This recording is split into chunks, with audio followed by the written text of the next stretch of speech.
লুকমান হাকিম এত হিকমত আল্লাহ তাকে দান করেছিলেন। একবার তার মনিব তাকে বলছে, লোকমান তুমি কেমন জ্ঞানী, কেমন হিকমাওয়ালা, আমি একটু দেখতে চাই। লোকমানকে বলছে, লোকমান তুমি আমার জন্য একটা বকরি জবাই করো, আর এই বকরির সবচাইতে ভালো দুইটা অংশ আমার জন্য আনো। লুকমান হাকিম এই বকরি জবাই করে সবচাইতে ভালো দুইটা অঙ্গ হিসেবে জিহুবা আর কলিজা তার মনিবের জন্য আনছে। মনিব খুব খুশি হয়ে গেলেন।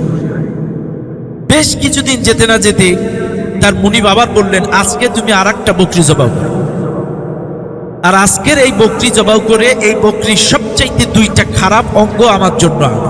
আগের দিন কি বলেছিল, আজকে কি?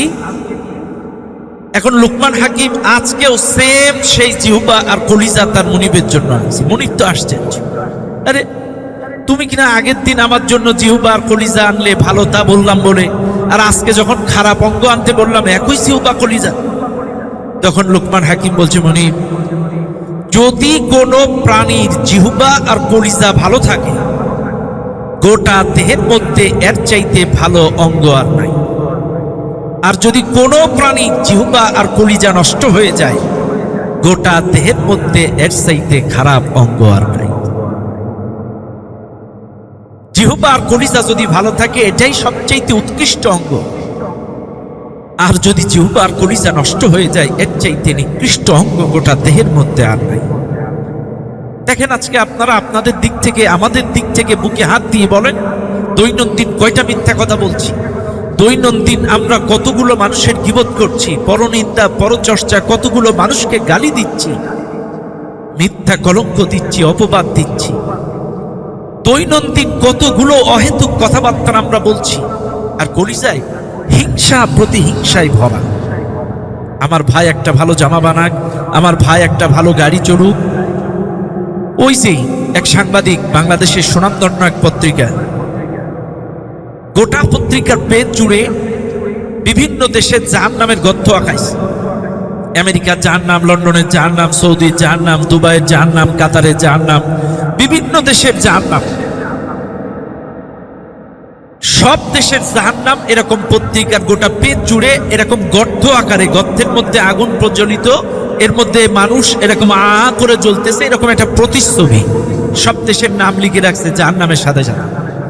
প্রত্যেকটা দেশের জাহান্নামের গর্তের পাশে একজন করে দারোয়ান আছে, কিন্তু বাংলাদেশের জাহান্নামের পাশে কোনো দারোয়ান নেই।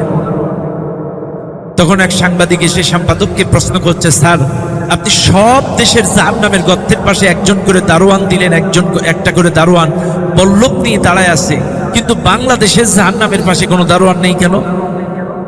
তখন বলছে, দেখো, অন্যান্য দেশের জাহান্নামের আসামিগুলো যদি জাহান্নামের গর্ত থেকে উঠে পালাইতে যায়, তার রক্ষীরা বল্লভ দিয়ে গুতায়া জাহান্নামে ঢুকায়া দিবে, কিন্তু বাংলাদেশে কোনো জাহান্নামের তার রক্ষী বা পাহারাদার লাগবে না। এই কারণে, কারণ ভিতরে যারা আছে কেউ যদি উঠে পালাইতে চায়, অন্য লোকগুলো ধরে ধরে নিচে নামাবে, যাস কই। ভিতরে যারা আছে ওরাই ধরে নামাবে, যাস কই। কারণ আমরা কেউ কারোর ভালো সহ্য করতে পারি না। হিংসা প্রতিহিংসায় আমাদের কলিজা নষ্ট হয়ে গেছে। এজন্য সুপ্রিয় উপস্থিতি, দেখেন আজকে কদরের রাত, আর কদরের যে আলামতগুলো আমরা শুনেছি ইমামদের কাছ থেকে, খতিবের মুখ থেকে, আলেমুল আমাদের মুখ থেকে, অনেকগুলো আলামত। আজকে দেখেন ঠান্ডা ওয়েদার, মেঘলা মেঘলা আকাশ। আমাদের সাতক্ষীরা একজন বিজ্ঞ এক সাংবাদিক আছে, সে বিভিন্ন ওয়েদার সম্পর্কে, তার কাছে একটা রাডার আছে সম্ভবত, এ সব সময় বৃষ্টির আগের থেকে খবর দেয়। আপনারা সাতক্ষীরাবাসী অ্যালার্ট থাকেন, আসতেছে।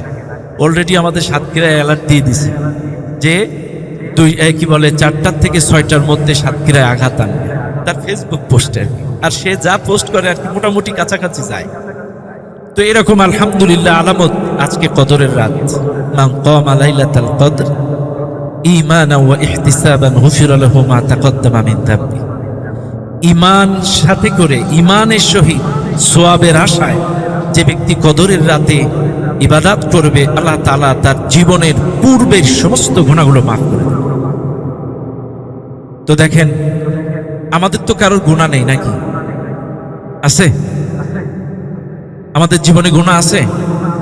যদি থেকে থাকে, আজকে আমরা এই কদরের রজনীতে, কদরের বেশ কিছু আমল আছে, যেমন সর্বনিম্ন অন্তত মোটে না হলেও 8 রাকাত কদরের নামাজ, এই তাহাজ্জুদের নামাজ মোটে না হলেও দাঁড়িয়ে দাঁড়িয়ে, তারপরে ইস্তিগফার পড়া, আস্তাগফিরুল্লাহ আল্লাযী লা ইলাহা ইল্লা হুয়াল হাইয়্যুল কাইয়্যুম ওয়া আতুবু ইলাইহি।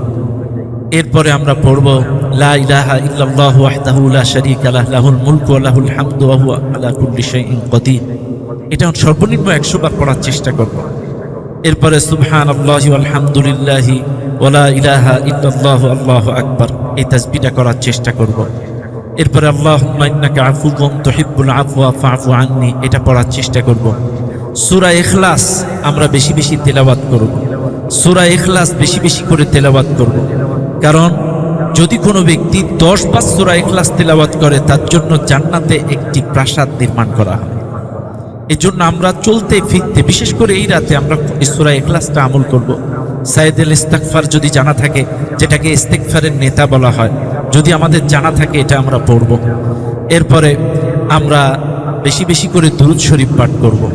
আর আলহামদুলিল্লাহ আমরা নামাজে দাঁড়াবো। আমি আবারও বলছি, মনে রাখবেন, নামাজ এমন ভাবে পড়ব, আল ইহসান আন তা'বুদাল্লাহ কাআন্নাকা তারাহু ফাইন লাম তাকুন তারাহু ফাইন্নাকা ইয়ারাক।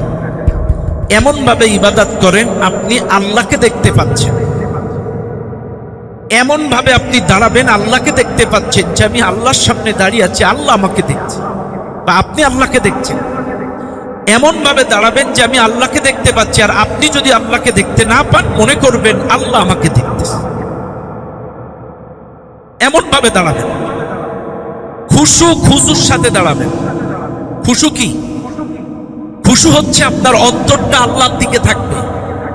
খুশু হচ্ছে আপনার অঙ্গ প্রত্যঙ্গ কিবলামুখী থাকবে। আজকে আমরা যখন নামাজে দাঁড়াই, দেখেন বান্দা যখন সিজদায় যায় সবচাইতে আল্লাহর নিকটবর্তী হয়। ওয়াসজুদ ওয়াকতারিব, সিজদা দাও আমি আল্লাহর নিকটবর্তী হয়ে যাব। তো বান্দা যখন সিজদায় যায় আল্লাহর সবচাইতে নিকটবর্তী হয়ে যায়। আর আল্লাহর নিকটবর্তী হয়ে আপনি যদি আপনার চাওয়া পাওয়াগুলো আল্লাহর কাছে চেয়ে নিতে না পারেন, তো আপনি কি আল্লাহর আশিক? কিসের আল্লাহর বান্দা আপনি? নফল নামাজে আপনি সিজদায় যে আপনার মনের ভাষা দিয়ে আপনি আপনার কথাগুলো বলেন আল্লাহকে, আপনি চান আপনার মনের কথাগুলো কেঁদে কেঁদে আল্লাহকে বলেন, নিশ্চয়ই আল্লাহ আপনার কথাগুলো শুনবে। আমাদের চাওয়া আছে না? অনেকের ঋণ আছে, অনেকে গুনাহগার, অনেকের মা নাই, অনেকের বাবা নাই, অনেকে অসুস্থ আছেন, এমন কিছু রোগ আছে যেটা বলাও যায় না, সওয়াও যায় না। আল্লাহকে বলেন, ওয়াইদা মারিদতু ফাহুয়া ইয়াশফিন, তোমাদের রোগ হলে রোগ মুক্ত করি আমি আল্লাহ। ডাক্তার আপনাদেরকে বলল আপনার ডায়াবেটিস, আপনার হাই প্রেশার, সকালবেলায় আপনার 5 কিলো হাঁটতে হবে। আর আমরা বলছি 5 ওয়াক্ত নামাজ ফরজ, জান্নাতে যেতে গেলে নামাজ পড়তে হবে। আমাদের কথাই 6টায় ফজরের নামাজ পড়ে না, 5:30টায় ফজরের নামাজ পড়ে না, কিন্তু ডাক্তারের কথায় 5:20 থেকে 5 কিলোমিটার হাঁটে। কি হতভাগা আমরা! ডাক্তারকে বিশ্বাস করে 5 কিলোমিটার হাঁটছি, অথচ আল্লাহকে বিশ্বাস করে আমরা নামাজে আসছি না। অথচ আল্লাহ বলছেন আমি তো রোগ মুক্ত করার মালিক, রিজিকের মালিক আমি আল্লাহ। আপনি একটা কার্ডের জন্য, একটা 10 কেজি চাউলের জন্য, আপনি আপনার রিজিকের জন্য কত জায়গায় না ছুটতেছেন, অথচ আল্লাহ বলছেন আল্লাযী হুয়া ইউতঈমুনি ওয়া ইয়াসকিন ওয়া মা মিন দাব্বাতিন ফিল আরদি ইল্লা আলাল্লাহি রিজকুহা। রিজিকের মালিক আমি আল্লাহ, তোমাদেরকে রিজিক দেই আমি আল্লাহ, তোমাদেরকে খাওয়াই আমি আল্লাহ। আমরা তো শুধুমাত্র ওই যে গজাই বিল দেওয়ার মতো নামাজ পড়ি। দেখেন 2 সেজদার মাঝখানে একটা দোয়া আছে, আমি মাঝে মাঝে বলি। এক সেজদা দিয়ে উঠে একটা বসতে হয় বৈঠকে সোজা হয়ে, এরপরে আল্লাহুম্মা গফিরলি ওয়ারহামনি ওয়াআফিনি ওয়াহদিনি ওয়ারযুকনি, এরপরে আবার সেজদায় যেতে হয়। আমাদের দেশের অনেকে এই দোয়াটা জানে না, আবার জানলেও পড়ে না, আবার জানলেও অনেক ইমাম সাহেব এটা পড়ার সময় দেয় না। আল্লাহুম্মা গফিরলি, আল্লাহ আমাকে মাফ করে দাও, ওয়াআফিনি আমাকে নিরাপত্তা দাও, ওয়াহদিনি আমাকে হেদায়েত দাও, ওয়ারযুকনি আমার রিজিকের বরকত বাড়ায়া দাও। আরে এই কথাগুলো যদি আপনি দুই সেজদার মাঝখানে আল্লাহকে মন থেকে বলতে পারেন, আপনার এই 5টা সমস্যার সমাধান যদি আপনার নামাজেই হয়ে যায়, আর কোনো জায়গায় যাওয়া লাগবে না। আমরা আসলে হতভাগা, আমরা চাইতে জানি না। এই জন্য আসুন আমরা যখন নামাজে দাঁড়াবো মন থেকে আল্লাহর কাছে চাইব। মনে রাখবেন, এটাই হয়তো আমাদের জীবনের শেষ রজনী হয়ে যেতে পারে। একটু আগে ফেসবুকে আমাদের মাহমুদি ভাই দেখাচ্ছিল, এই যে মাওলানা মাহমুদুল হাসান মাহমুদি আমাদের সাথে আছে, উনি দেখাচ্ছিল আমাদের সাতক্ষীরা ধুলিহার ইউনিয়নে একজন ব্যক্তি নামাজ পড়তে পড়তে এই রাতে মারা গেছে। এই রাতে নামাজ পড়তে পড়তে মারা গেছে। এই জন্য কার মৃত্যু কখন কোথায় কোন অবস্থায় হবে এটা আল্লাহ ছাড়া কেউ জানে না। এটাই জীবনের শেষ রাত হতেও পারে, এখান থেকে আমরা বাড়িতে যাইতে পারবো তার কোনো গ্যারান্টি নাই। এই জন্য আসুন আমরা যতটুকু ইবাদত করব আন্তরিকতার সাথে খুশুখুজুর সাথে করব ইনশাআল্লাহ। আমরা নামাজের জন্য দাঁড়াবো ইনশাআল্লাহ।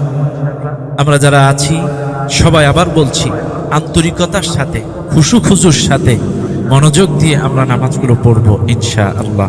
আর প্রত্যেকটা তাসবিহ বুঝে বুঝে পড়ার চেষ্টা করব ইনশাআল্লাহ।